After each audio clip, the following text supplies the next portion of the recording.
Revive my soul, oh, give me John the chapter pure hearts 3 and and verse number sacrifice, 30. for that He I must am willing. increase, but I must decrease. This scripture text captures one of the most profound statements of surrender and humility in all the Bible. These words were spoken by John the Baptist when his disciples grew a bit concerned that Jesus' ministry was gaining more attention than his. They likely expected John to feel threatened, perhaps even envious, as the crowds began to flock to Jesus. But John's response revealed a heart that was truly aligned with God's purposes and plan. John reminded them that he was never the Messiah. He was simply the forerunner, sent ahead to prepare the way. His role was always temporary, designed to fade as Jesus took center stage. Instead of seeing Jesus' rise as a loss, John saw it as fulfillment. His mission was accomplished because Jesus' mission was just beginning. This principle of decreasing while the Messiah increases is central to true discipleship. It is a reminder that life is not about building our platform or gaining recognition or advancing our own personal agendas.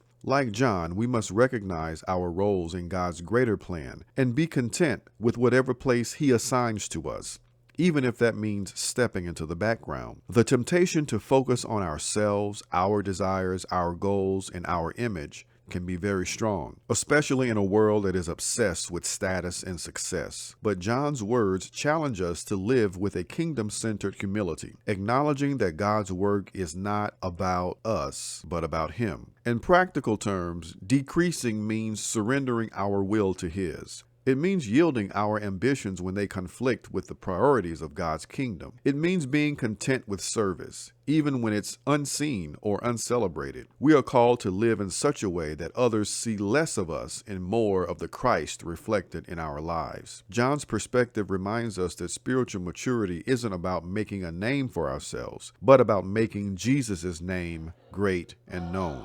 As we follow the Messiah, may our lives echo John's declaration: He must increase, but I must decrease.